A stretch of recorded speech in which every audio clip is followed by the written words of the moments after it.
अतीक अशरफ हत्याकांड की कहानी में मुस्लिमाबाद का नया एंगल सामने आया है।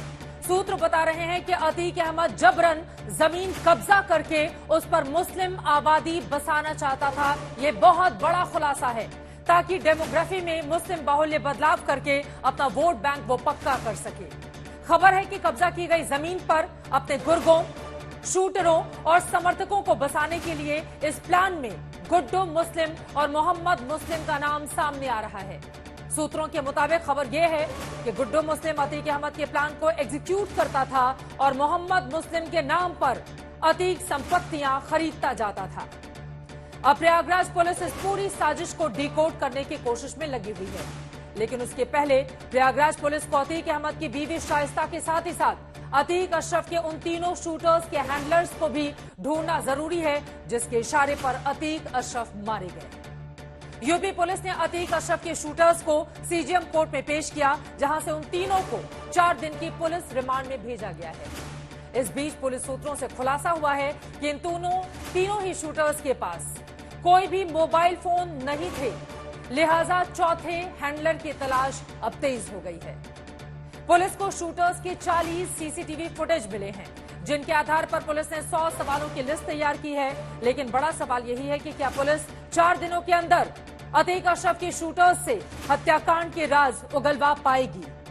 क्या कुछ खास राज छिपाने के लिए ही अतीक अहमद की हत्या कर दी गई? और क्या अतीक कांड के रहस्यों का खुलासा करने के लिए गुड्डू मुस्लिम और मोहम्मद मुस्लिम, आपको बताते चले कि गुड्डू मुस्लिम का जिंदा पकड़ा जाना जरूरी है, शाइस्ता भी कहां है, ये सवाल बड़ा है। अतीक अशरफ हत्याकांड की 3 बड़ी खबरें। पहला, सूत्रों के मुताबिक खुलासा ये है कि अतीक अहमद प्रयागराज में मुस्लिम बहुल इलाका बसाकर डेमोग्राफिक चेंज करना चाहता था। दूसरी खबर यह है कि अतीक की बीवी शाइस्ता अतीक की बहन आयशा नूरी और शूटर साबिर के साथ प्रयागराज और कौशाम्बी के कछार इलाके में लगातार अपना लोकेशन बदल रही है। और तीसरी खबर यह है कि पुलिस अब अतीक अशरफ के शूटर्स के हैंडलर को खोज रही है। तीनों शूटर्स 4 दिन की पुलिस रिमांड में भेजे गए हैं। इनमें सबसे हैरान करने वाला खुलासा यही है कि जुर्म की दुनिया से सियासत के गलियारे तक अतीक अहमद ने प्रयागराज और आसपास जमीन का कब्जा करके उस पर मुस्लिम बस्तियां बसाने की कोशिश की। और इस कोशिश में अतीक अहमद ने न हिंदू पहचाना और न मुसलमान। उसके प्लान के मुताबिक मुस्लिम बस्ती के रास्ते में जिसकी भी जमीन आई उसे अतीक ने कब्जा कर लिया, चाहे वो अतीक के रिश्तेदारों की ही जमीन क्यों न हो। गोलियां भी चलाई, मारा पीटा भी गया, रंगदारी मांगी गई। पूरी जमीन मेरी बिचवाए और पैसा ले गए, 55 लाख रुपए ले गए ये लोग। गन पॉइंट पे उठा के लेके चले गए, अतीक के आदमी होने का डर दिखा के। यहाँ तक कि अतीक ने अपनी बीवी के बहन के ससुराल वालों तक को नहीं छोड़ा था। अतीक की बहन के देवर जीशान उसके जिंदा पीड़ित हैं। जब से पीछे पड़े सर, हमने अपना मोबाइल बंद कर दिया। फिर जब देखें पैसा नहीं दिया तो मेरी जो कीमती जमीन, जो हमारे बाप दादा की जमीन है सर, पुश्तैनी जमीन है, तो उसको काफी कीमती जमीन है, तो उसको कहने लगे कि इसकी जमीन जो है मेरी बीवी शाइस्ता का नाम लिख दो, या तो ऐसा प्रेशर था कि यार जमीन लिख दो या तो 5 करोड़ रंगदारी दे दो, दोनों चीजें एक थी। दरअसल अतीक मुसलमानों के बीच खुद को सर्वमान्य नेता स्थापित करने के लिए अपना खौफ बरकरार रखना चाहता था। यही वजह है कि अतीक के पीड़ित हिंदू के साथ साथ मुसलमान भी थे। अब सूत्रों के मुताबिक खुलासा हुआ है कि कब्जा किए गए जमीन को अतीक मुस्लिम बाहुल्य क्षेत्र बनाकर उन जगहों पर अपने शूटर्स और गुर्गों को बसाना चाहता था। इनमें गुड्डू मुस्लिम सबसे खतरनाक गैंग लीडर था जो अतीक की मदद कर रहा था। बात यह है कि गुड्डू मुस्लिम के उस मेन बात की कहानी अधूरी रह गई। यही वजह है कि आज यूपी पुलिस के लिए दूसरा मोस्ट वांटेड गुड्डू मुस्लिम है। बॉम्ब को चलते फिरते हुए या मोटरसाइकिल पे चलते हुए, गाड़ी में चलते हुए बनाए और तत्काल फेंक दे। गुड्डू मुस्लिम फरार है। ये कई बार बहुत ही नैरोली मिस हुआ है। हमारी एसटीएफ की और टीमें लगी हुई हैं। ये एक प्रोफेशनल मर्डरर है। गुड्डू मुस्लिम के बारे में आशंका जताई जा रही है कि अब अतीक विरोधी गैंग से वो मिल चुका है। बाइक पर चलते चलते बम बांधने और फेंकने में माहिर गुड्डू मुस्लिम के रिश्ते श्री प्रकाश शुक्ल से लेकर बिहार के माफियाओं तक रहे हैं। अगर ये जल्दी ही गिरफ्तार नहीं होता है तो ये एक थ्रेट बना रहेगा। एसटीएफ की कोशिश है, अब एसटीएफ ने अपनी पूरी ताकत लगा रखी है कि इसको जल्द से जल्द गिरफ्तार करें। अब सुनिए, यूपी पुलिस की मोस्ट वांटेड लिस्ट में टॉप पर जो शाइस्ता परवीन है, उसे क्यों खोज रही है पुलिस? जो कॉन्स्पिरेसी में जो लोग शामिल हैं उसमें कई अन्य लोग हैं, जिसमें अतीक अहमद की पत्नी शाइस्ता परवीन भी शामिल है। उन पर 50,000 रुपए का इनाम है। इन सभी को अप्रीहेंड करने की कोशिश की जा रही है। पिछले दिनों पुलिस शाइस्ता की तलाश में अतीक की बहन की ससुराल तक पहुंची थी। पुलिस सूत्रों के मुताबिक शाइस्ता परवीन प्रयागराज और कौशाम्बी के कछार इलाके में लगातार अपना ठिकाना बदल रही है। शाइस्ता का मोबाइल सेट और नंबर रोज बदल दिया जा रहा है। शाइस्ता के साथ पिछले 30 दिनों से अतीक की बहन आयशा नूरी और शूटर साबिर भी हैं। शाइस्ता के साथ 6 महिलाएं भी हैं जो बुरखे में रहती हैं। यूपी एसटीएफ के सूत्र बताते हैं कि अतीक के 132 गुर्गों वाले IS 227 गैंग की कमान शाइस्ता ही संभाल रही थी। जेल से अतीक का फरमान था कि शाइस्ता का हर हुक्म गुर्गों को मानना है। इतना ही नहीं, सूत्रों के मुताबिक अतीक ने मारे जाने से पहले पुलिस रिमांड में जिन मददगारों का नाम लिया है, उसमें सबसे बड़ी राजदार शाइस्ता परवीन ही है, क्योंकि आरोपों के मुताबिक अतीक के जेल में रहते हुए पैसों की खेप शाइस्ता को ही भेजी जाती थी। अतीक अशरफ हत्याकांड में तीसरी खबर उन तीनों शूटर्स की है जिन्हें प्रयागराज के सीजेएम कोर्ट में पेशी के बाद 4 दिन की पुलिस रिमांड में भेज दिया गया है। पुलिस ने खुलासा किया है कि हत्या के वक्त शूटर्स के पास कोई मोबाइल नहीं मिला है। ऐसे में चौथे हैंडलर की तलाश की जा रही है, जिसने हत्यारों तक अतीक अशरफ की जानकारियां पहुंचाई और जिसके इशारे पर अतीक अशरफ की हत्या की गई। लखनऊ से आशीष श्रीवास्तव के साथ सिमर चावला, प्रयागराज, आज तक। सबसे पहला सवाल, ये शाइस्ता और गुड्डे मुस्लिम के बारे में पता कब चलेगा भारतीय जो सरकार है उत्तर प्रदेश की और इसके साथ ही उत्तर प्रदेश की पुलिस को? लगातार आप लोग दबिश दे रहे हैं, लेकिन अब तक कोई भी जानकारी उनके बारे में आपको नहीं मिल पाई है। राजेश जी, देखिए, अतीक अहमद इतना खूंखार अपराधी था और इतना बड़ा नेटवर्क उसका था कि उसे पकड़ने में थोड़ी प्रॉब्लम तो आ रही है। और असद भी उसी तरह से पकड़ा गया, पुलिस के मुठभेड़ में मारा गया। जल्दी ही शाइस्ता भी गिरफ्तार होंगी, गुड्डू मुस्लिम भी गिरफ्तार होगा। SIT से कोई बच नहीं सकता। उत्तर प्रदेश की जो SIT है सक्षम है और ठीक प्रकार से उत्तर प्रदेश पुलिस काम कर रही है। आपको शीघ्र ही परिणाम देखने को मिलेगा कि अपराधी कानून के शिकंजे में होंगे। वो शीघ्र दिन कब आएगा, इसी का इंतजार पूरा देश इस वक्त कर रहा है। अनुराग भदौरिया जी, लेकिन आपके पास आते हुए, चूंकि अतीक समाजवादी पार्टी का सांसद रहा, विधायक रहा, इस वजह से आपसे ये सवाल है, जैसे जैसे जांच आगे बढ़ी है, नए नए खुलासे हो रहे हैं और बड़ा खुलासा ये हुआ है कि बाकायदा इलाहाबाद में, प्रयागराज में वो मुस्लिम बाहुल्य क्षेत्र बनाना चाहता था और इसके लिए उसकी बड़ी तैयारी भी थी। राजनीतिक संरक्षण में ये बड़ी जानकारी निकलकर सामने आई है। डेमोग्राफिक चेंज चाहता था अतीक अहमद और बड़ा नेता इसके जरिए बनना चाहता था मुसलमानों का। तो इसके मतलब उत्तर प्रदेश की जो इंटेलिजेंस डिपार्टमेंट है तो फेलियर हो गया। 6 साल से उन्हें पता ही नहीं चला। अब मौत हो जाती है तो पता चलता है। तो इसके मतलब पुलिस कर क्या रही थी इतने दिनों से? कमाल की बात है भाई। मेरी चिंता दूसरी है। मेरी चिंता यह है कि जिस तरह पुलिस कस्टडी में अतीक और उसके भाई को मार दिया जाता है, वो 3 जो बदमाश आते हैं जिनकी उम्र 23-24 साल की है और वो मार देते हैं। उनकी आप हिम्मत देखिए, कितनी बड़ी हिम्मत है। और फिर बाद में पुलिस में कहते हैं कि मैं लॉरेंस बिश्नोई के पद चिन्हों पे चलना चाहता हूं। तो मेरी चिंता तो दूसरी है। क्या उत्तर प्रदेश का युवा अब उसके लिए लॉरेंस बिश्नोई ज्यादा मायने रखते हैं? तो क्या हम उत्तर प्रदेश के युवाओं को किस रास्ते पे ले जाना चाहते हैं? ये जो उत्तर प्रदेश में अपराध की फैक्ट्री जो शुरू हो गई है, इसको खत्म करने की जरूरत है। अपराधी को खत्म करने से अपराध खत्म नहीं होगा, क्योंकि उनके अंदर मानसिकता कैसे आ गई है। पहले मानसिकता डॉक्टर इंजीनियर बनने की होती थी। हम कोई यहाँ पे बनना चाहता था, सचिन तेंदुलकर बनना चाहता था, कोई साइंटिस्ट बनना चाहता था, कोई स्पोर्ट्समैन बनना चाहता था। आज यहाँ पे किस तरह का माहौल बन गया है उत्तर प्रदेश के अंदर में? क्या इस तरह के लोगों के अंदर में आएगा कि हम ये बनना चाहते हैं? ये मेरी चिंता का विषय है। और मैं तो कहूंगा कि भाई आप इस पे कार्रवाई कीजिए, किस तरह से इसको रोका जाए, क्योंकि अरे चुप कराओ इनको, ये नेशनल टीवी पहली बार बैठे बीच में बोल रहे हैं, भाई इनको चुप कराइए, आराम ऐसे से नहीं कोई होगा। व्यक्तिगत टिप्पणी नहीं करेंगे प्लीज अनुराग भदौरिया जी, आप भी कभी पहली बार ही बैठे थे, ठीक है ना, अनुराग भदौरिया जी हम लोग भी पहली बार ही कभी बैठे थे, तो इस तरह की हल्की बयानबाजी से बचे मेन मुद्दे पर आते हैं, प्लीज उसी पर ठीक है। ओके राजेश जी, मैंने टोक दिया है उनको, बोलने दीजिए, हो गया, मैंने बोल दिया है, प्लीज ठीक है, आराम से बिना व्यक्तिगत टिप्पणी के मेन मुद्दे पर रहते हैं।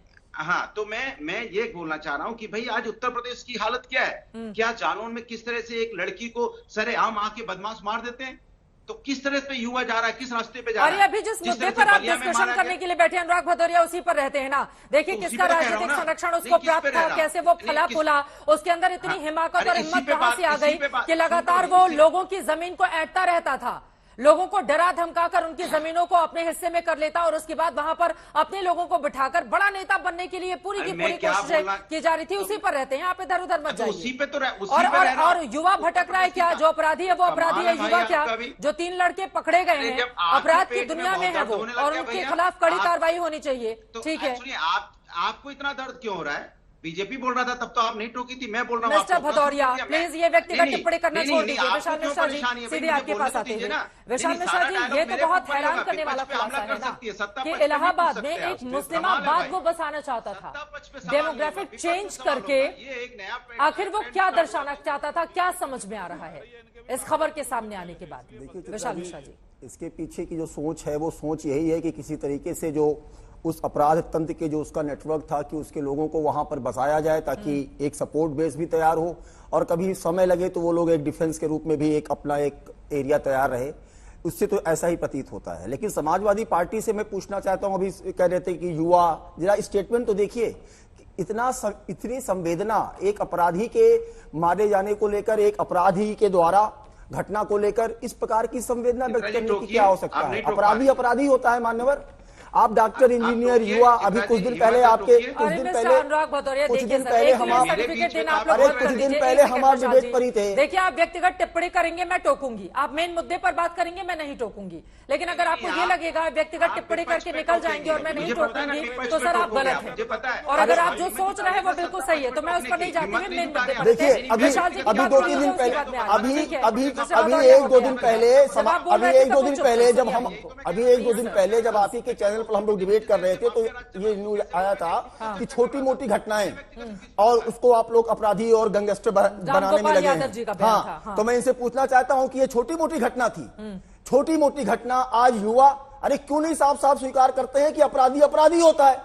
लेकिन उनका भी ये पूछना जायज है ना कि ये मुस्लिमाबाद बसाना चाहता था, ये उसके मरने के बाद आप लोगों को कैसे पता चला? पहले से जो इंटेलिजेंस फेल्योर, क्या इसको नहीं माना जाएगा? चित्रा जी, अगर इतना बड़ा षड्यंत्र उसकी ओर से रचा जा रहा था, वो भी साबरमती जेल में। चित्रा जी, कम से कम ट्रायल शुरू हुआ, वर्तमान मुख्यमंत्री माननीय योगी आदित्यनाथ महाराज जी के नेतृत्व में तो चीजें सामने तो आई।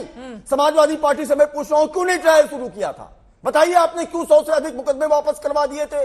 पूछिए ना इनसे। लेकिन आप इतिहास देखिए, आप इतिहास, संकट मोचन मंदिर, बाबा काशी विश्वनाथ मंदिर पर हमला करने वालों के मुकदमे वापस लेने की पैरवी करते हैं। पूछिए न्यायालय ने कौन सी फटकार लगाई थी? ठीक है, मैं ये तो मानसिकता रहती है। ऐसे मुद्दे पर प्रयागराज पर ही रहते हैं, प्रयागराज पर ही रहते हैं। राज्य उनके सवालों का जवाब दीजिए, उसके बाद वारिस जी में आपके पास पूछिए। ठीक है, ओके। जो आईपीएस ऑफिसर्स आतंकी अपराधियों को पकड़ते थे, अब बोलने देंगे जवाब मिलेगा। ठीक है, अब बोलने दीजिए। अनुराग भदौरिया जी जवाब दीजिए, बताइए आप मुझे टोकिएगा नहीं। अब हो गई आपकी बात विशाल मिश्रा जी, अब हो गई आपकी बात, उनको जवाब देने दीजिए।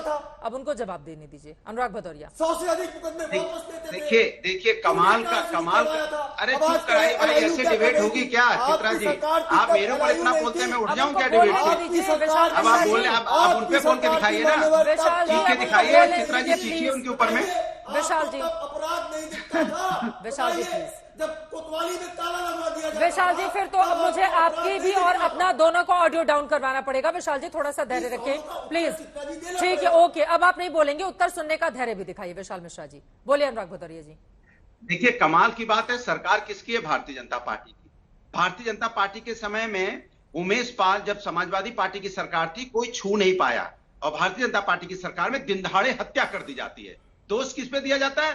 समाजवादी पार्टी पे। अरे समाजवादी पार्टी विपक्ष का धर्म निभाते हुए हमने सदन के अंदर भी उठाया, सदन के बाहर भी उठाया कि दिन दहाड़े हत्या कैसे हो गई, इसका जवाब देना है आपको। उसी के बाद किस तरह से हत्या हो जाती है, अतीक अहमद उसके साथी की हत्या हो जाती है पुलिस कस्टडी के अंदर में। हम सवाल उठा रहे हैं कि उत्तर प्रदेश संविधान और न्यायपालिका चलेगा कि गोली का जवाब गोली से चलेगा, ये बताइए। गोली का जवाब गोली से होगा? ठीक है, ठीक है, एक बार उनको बोलने दीजिए। ठीक है, उनको सुन तो लीजिए, पहले सुन तो लीजिए, पहले सुन लीजिए, उसके बाद अनुराग जी बोलिए। चित्रा जी, ऐसे लोगों को मत बैठाया करो, बहुत दिक्कत होती है डिबेट करने में।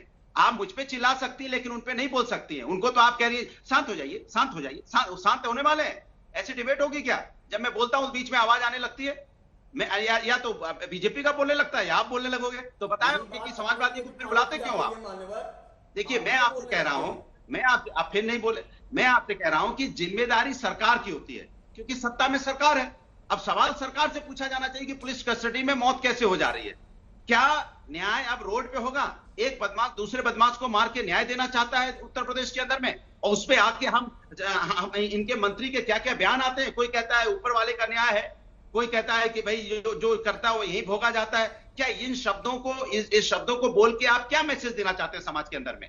कि समाज के अंदर में ये मैसेज है कि भाई पुलिस कानून को व्यवस्था कुछ नहीं है, कोर्ट कचहरी कुछ नहीं, न्याय रोड पे ही हो जाएगा। मेरा सवाल ये है कि हमें संविधान और न्यायपालिका को मानना है, और जिम्मेदारी सरकार की थी। सरकार क्योंकि पुलिस का सरकार जुडिशरी कस्टडी में था, इस पे सवाल क्यों नहीं होना चाहिए? और सवाल ये होना चाहिए, 3 लोग जिस तरह से आके मार देते हैं किसी को भी, तो मैं पूछना चाहता हूं कि ये अपराध की फैक्ट्री बंद होनी चाहिए। और क्यों नहीं बंद हो रही पता आपको? इसलिए नहीं बंद हो रही कि इसी तरह के लोग आपके चिल्ला के सह देते हैं। जब कानपुर की घटना हुई थी, मां बेटी जिंदा जली थी, तब भी हमने सवाल उठाया था। जब लखीमपुर की घटना हुई थी तब भी सवाल उठाया था। अब अतीक अहमद का पुराना एक बयान सुन लेते हैं, उसके बाद चर्चा में आगे बढ़ेंगे। समझ में आ गई आपकी बात, हमारे साथ और भी खास मेहमान जुड़े हुए हैं। ठीक है सर, आपकी बात मुझे समझ में आ गई है। अतीक अहमद ने दंगे क्यों होते हैं इसको लेकर एक वक्त पर बयान दिया था। दंगों को जायज बताने वाला उसका ये बयान सुन लेते हैं, उसके बाद चर्चा में आगे बढ़ेंगे।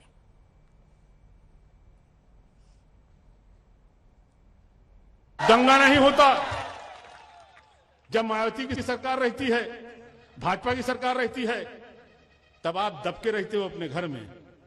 और जब मुलायम सिंह की सरकार होती है तो सीना तान के चलते हो सड़क पे, और जब सीना तान के सड़क पे चलते हो तो ये दूसरों को नागवार गुजरता है और इसीलिए दंगा होता है।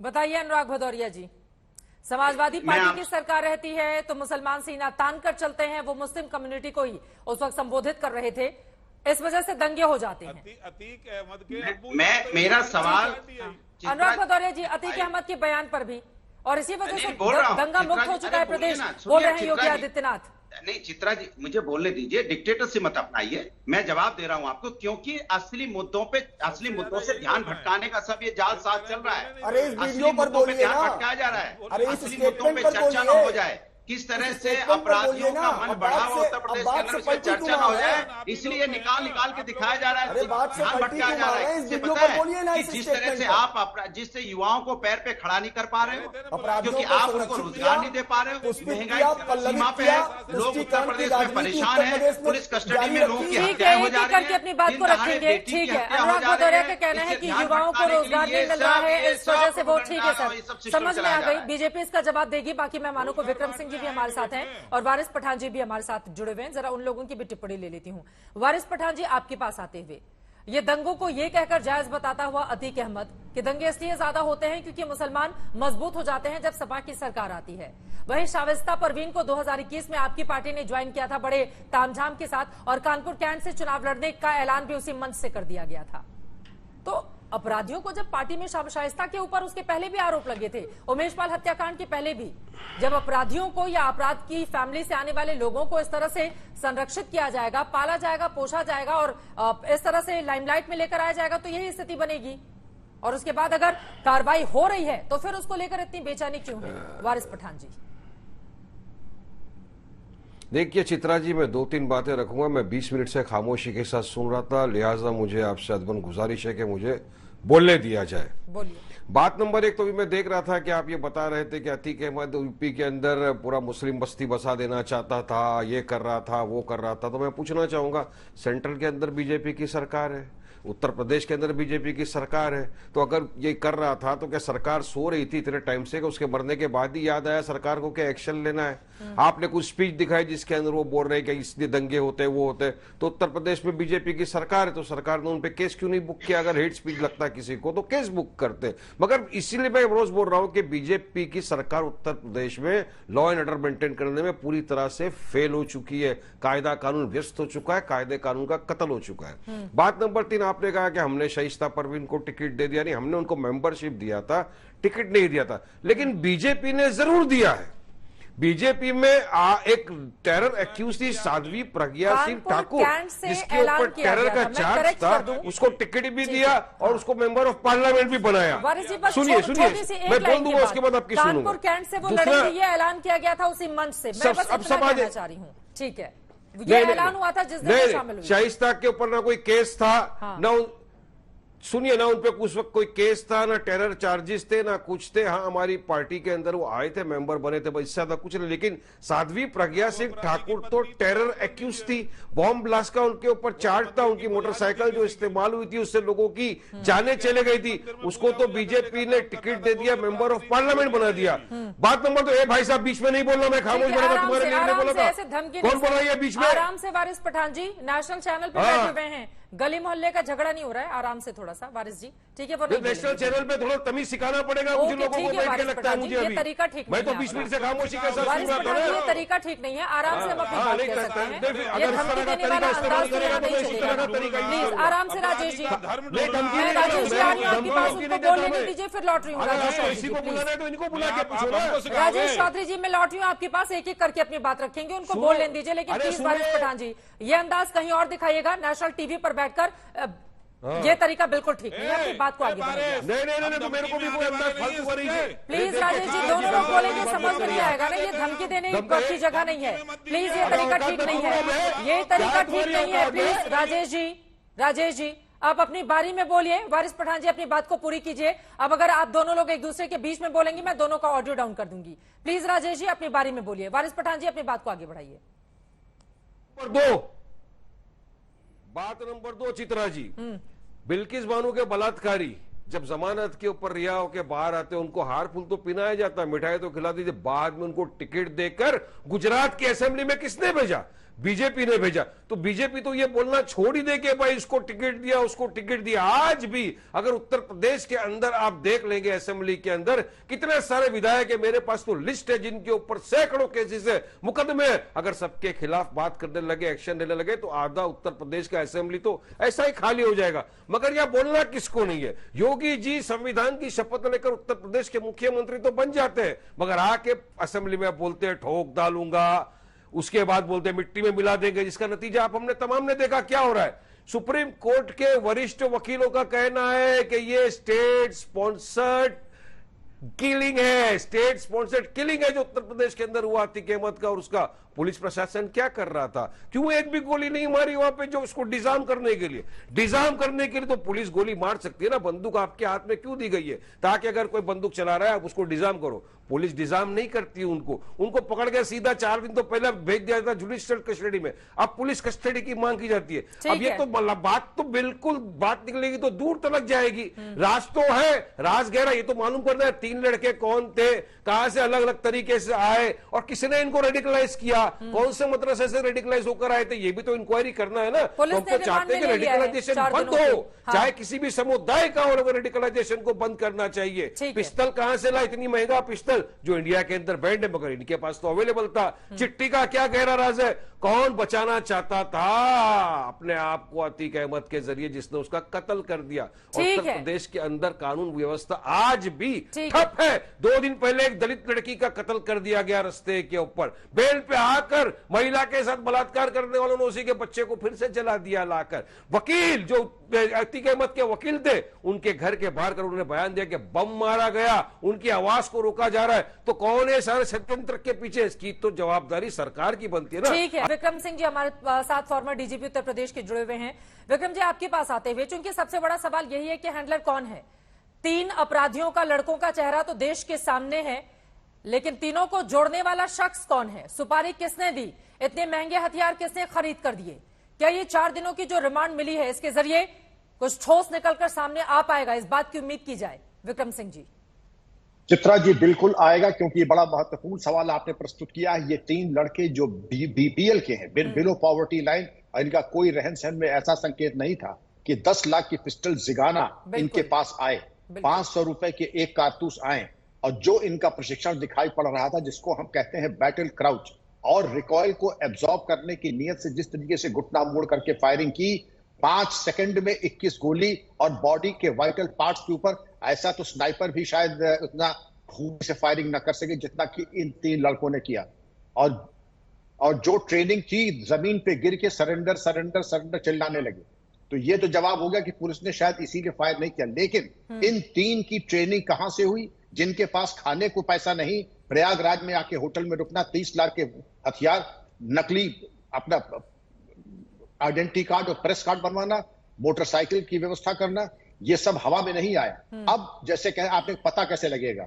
इनको जो रिमांड मिली 14 दिन में, 45 दिन 50 दिन से इन्होंने जिससे संपर्क किया, फोन पे, ईमेल पे, मैसेजेस पे, लेकिन फोन तो बरामद ही नहीं हुआ इनके पास से। विक्रम सिंह जी, इनके जो मोबाइल नंबर है उससे कॉल डिटेल्स आ जाएंगे। अब मैं खुद हर चीज खोल के नहीं बताना चाहूंगा।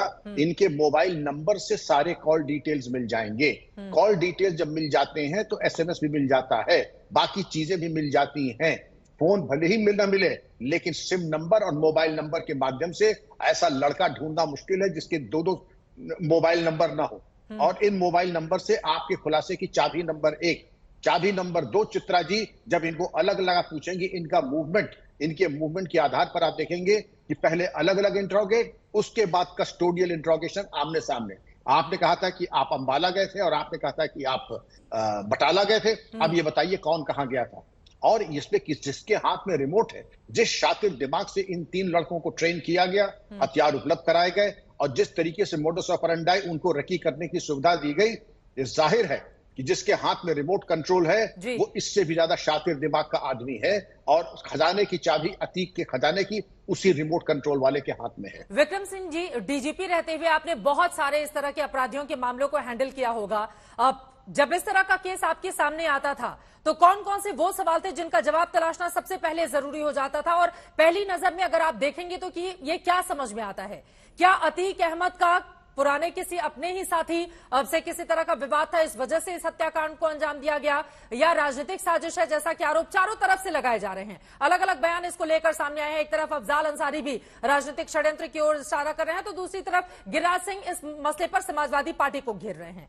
क्या समझ में आ रहा है? चित्रा जी, बिल्कुल साफ आपके नजरिए से मैं समझना चाहूं तो बिल्कुल साफ है। हजारों करोड़ की संपत्ति जिसका निवेश पश्चिमी उत्तर प्रदेश में भ्रष्ट राजनेताओं और भ्रष्ट बिल्डरों को दिया गया था, उनके लिए यह स्वर्ण में अवसर था। न रहे बांस न बजे बांसुरी, निपटा दो और सारा माल हजम कर जाओ। और जब खजाने की चाबी के मैंने संकेत दिया था, खजाने की चाबी हो सकता है राजनीतिक मित्रों के पास हो, बिल्डरों के पास हो, अपराधियों के पास हो, या तीनों के पास हो। और जिसके भी हाथ में ये राज जो आएगा, और वो चिट्ठी से हो सकता खुलासा, लेकिन जब आप तीनों का खुलासा करेंगे, यही 3 चित्रा जी आपको लेके जाएंगे उस रिमोट कंट्रोल जो हैंडल करने वाला है, वो बता देंगे। पुलिस के पास नार्को एनालिसिस है, पॉलीग्राफ टेस्ट है, और अपनी सूझबूझ है, जिसको पुलिस की भाषा में कहते हैं I don't like your face. इसका मतलब नहीं कि उसकी चेहरे की खूबसूरती को, बल्कि भाव भंगिमा और बॉडी लैंग्वेज के आधार पे ये सब पता लग जाता है कि उसने पिछले 5 साल में क्या क्या किया है। ये बताने वाली बात नहीं है। एक कुशल विवेचक सब पता लगाएगा और उसके इंटेस्टाइन्स में हाथ डाल के निकाल लेगा इनके मन में क्या पक रहा था, आई बॉल्स के पीछे क्या चल रहा है, और इनके माइंड को वायरिंग करने वाला कौन है। बिल्कुल, ये तमाम वो सवाल हैं जिसका जवाब मिला अभी बाकी है। लेकिन आप ही की बातों से एक सवाल निकला है, उसका जवाब भी आप जल्दी से दे दें, उसके बाद बाकी लोगों के पास जाऊंगी। सवाल बड़ा ये खड़ा हो रहा है, असद के ऑडियो हम सुन पा रहे हैं कि किन बिल्डरों को धमकी देकर उसने पैसे वसूले उमेश पाल हत्याकांड के लिए। असद का व्हाट्सएप चैट भी सामने आ गया है, असद के मोबाइल का एक वीडियो भी जो हमने इस कार्यक्रम की शुरुआत में ही दिखाया। क्या बिल्कुल इसी तरह से क्या ये माना जा सकता है कि ये जो 3 कातिल हैं, अतीक अहमद और अशरफ के, उनके मोबाइल फोन के जरिए भी इस तरह की बातें, जिन भी लोगों से बातचीत हुई हो या वीडियो हो या कोई भी कॉल डिटेल्स हो, उसके बारे में पूरी जानकारी बहुत जल्द सामने होगी देश के? विक्रम जी, बिल्कुल चित्रा जी, ये एक्चुअली एक जो हमारा मोबाइल फोन है वो मेरा कैरेक्टर सर्टिफिकेट है। उसमें हमने हमारी ब्राउजिंग हिस्ट्री, हमारे मैसेजेस और उसमें जो वीडियोस हैं, मेरे चरित्र का दर्पण है। आपने जो दिखाया असद के मोबाइल फोन में, जिस तरीके से वो पिस्तौल हैंडल कर रहा है, उसके फायरिंग पिन को पीछे कर रहा है, जिस तरतीब से उसने जो कारतूस लगा रखे हैं, उससे स्पष्ट है उसका प्रशिक्षण हुआ है और जो ट्रेनिंग पैम्फलेट होता है उसको पढ़ करके उसने वो तैयार किए हैं। पिस्टल प्रोहिबिटेड बोर की है, जिसको सामान्य व्यक्ति नहीं रख सकता है, हाई कैलिबर की है, लेकिन जिस खूबसूरती से तेल और ग्रीस लगा करके रखा है, जाहिर है उसने हथियार के रख रखाव के बारे में अच्छी पढ़ाई की है। जेम्स आर्म जर्नल वगैरह इस तरीके के जो जर्नल्स आते हैं हथियार के रख रखाव। और मोबाइल फोन इसीलिए कहा जाता है, एक बहुत बड़ी कुंजी है व्यक्ति के चरित्र और व्यक्ति के व्यवहार और मूवमेंट, और इसी को कहते हैं ई फुटप्रिंट्स निकालना हो तो मोबाइल से बड़ा संसाधन कोई नहीं होता है। बिल्कुल।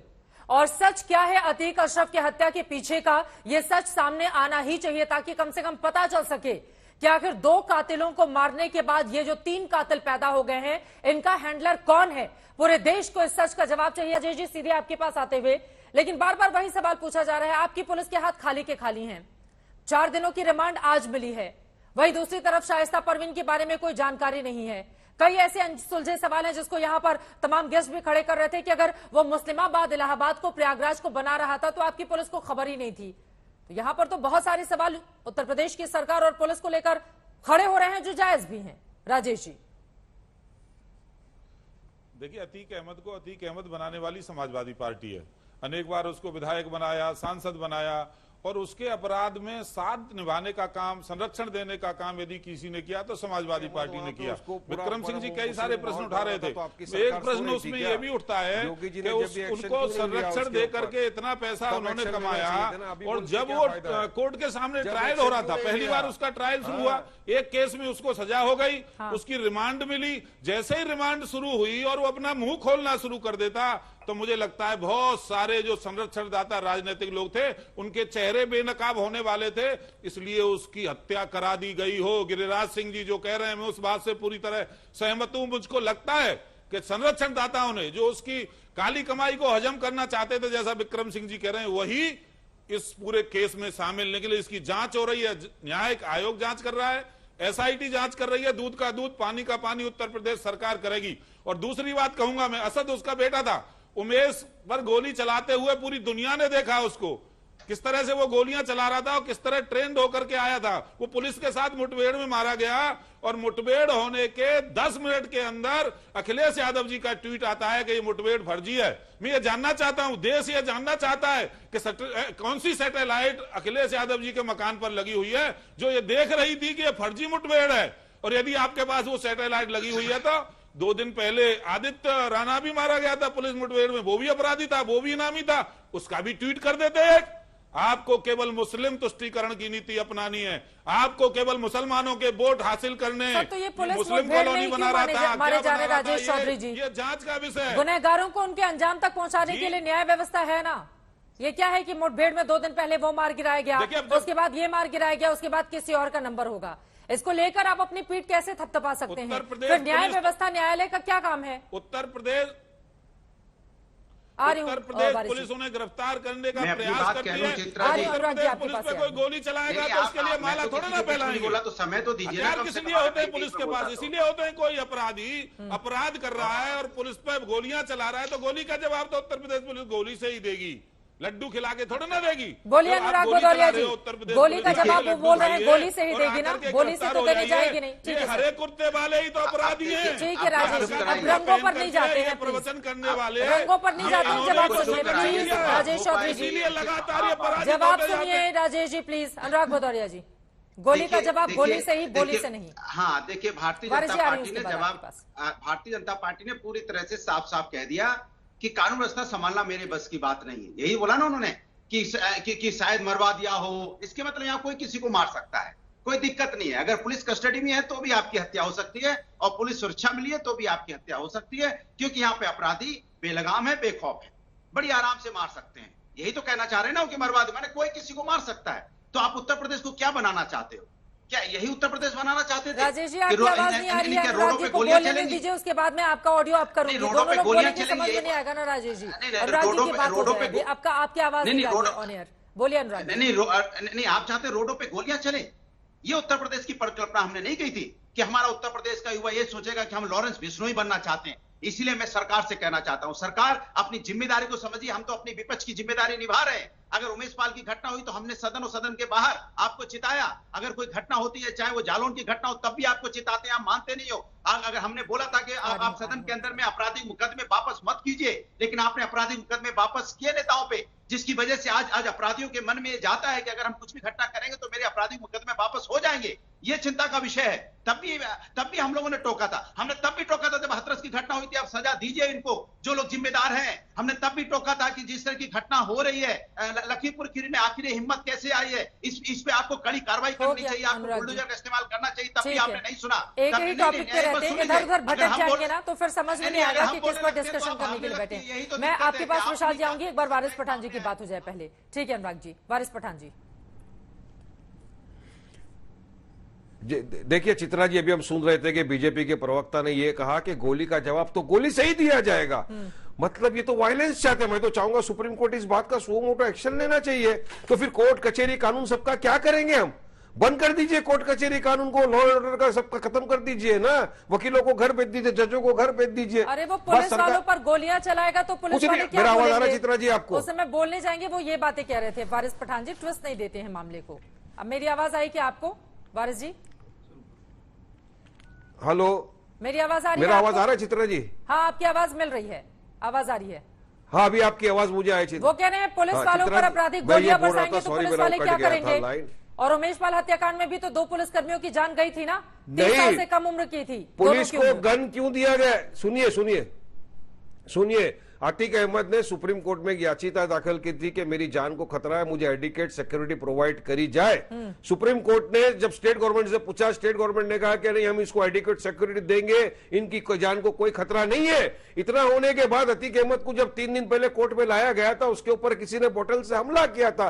ये सब देखने के बाद, मद्देनजर रखते हुए सारी बातों को, उनकी सिक्योरिटी क्यों नहीं बढ़ाई गई? क्यों एडिकेट सिक्योरिटी नहीं बढ़ाई गई? और रात को गेट के बाहर गाड़ी खड़ा करके अंदर ले जाने की जरूरत क्या पड़ गई थी इनको? तो पुलिस के पास गन था, मशीन गन था, गोलियां चलाते जा रहे। डिजार्म करने की मैं बात कर रहा हूं, मैं गोली मार के हत्या करने की बात नहीं कर रहा हूं पुलिस वालों को। मैं कहता हूं आप गोली मार सकते थे, पैर में रोक सकते थे, हो सकता है किसी की जान बच जाती, हो सकता है जान बच जाती तो पता चल जाता कि कौन है पूरे षड्यंत्र के पीछे, कौन है माफिया, कौन है जो चाहता है कि देश के खबर सामने आई है कि कई पुलिसकर्मियों के खिलाफ एक्शन से नहीं उनको निकाल देना चाहिए। और इसी के साथ ही साथ SIT का भी गठन इसलिए किया गया है। चित्रा जी, इसी वजह से इन्वेस्टिगेशन जारी है ना पूरे मामले पर। निकाल कर उनके ऊपर एबेटमेंट टू मर्डर का केस लगना चाहिए, एबेटमेंट टू मर्डर का केस चलना चाहिए उन पुलिस कर्मियों के ऊपर जो रात के वक्त वहां पर लेके गए। और हम तो वीडियो भी देख रहे हैं ना। अरे अभी आप बोल रहे हैं कि गोली का जवाब गोली से नहीं हो सकता है, और फिर दूसरी तरफ आप कह रहे हैं कि गोली का जवाब गोली से पुलिस वालों ने क्यों नहीं दिया?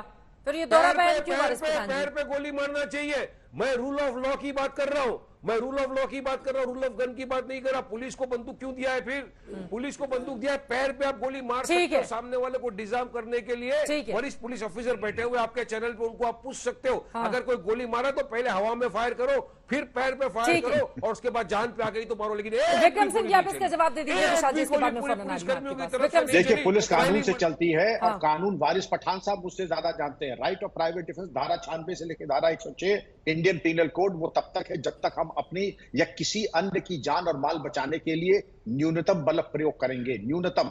लेकिन जो शब्द केस डायरी में साहब वारिस पठान साहब जानते हैं, हंगामाए गिरफ्तारी में मुनासिब चोट। अब अगर हमको सरकार ने हथियार दिए हैं, इसीलिए दिए हैं कि अपनी दूसरे की जान और माल की हिफाजत में, और वो ये हो सकता है हवा में फायरिंग करना, हो सकता है कि पैर में मारना, और हो सकता है कि 5 गोली छाती में मारना पड़े, तो उससे भी गुरेज नहीं है अपने को बचाने के लिए और दूसरों को बचाने के लिए। ये क्वांटम ऑफ फोर्स जो है, ये मौके पे जो सीनियर मोस्ट ऑफिसर है या जिसके ऊपर हमला हो रहा है, वो इसका फैसला करेगा। केस डायरी में ये अमूमन यही लिखा जाता है, हंगामाए गिरफ्तारी में मुनासिब। वारिस पठान साहब ही हम लोगों को सिखाते हैं क्या अल्फाज इस्तेमाल करें। गैर मुनासिब नहीं, मुनासिब चोट पहुंचा करके दस्तयाब किया गया।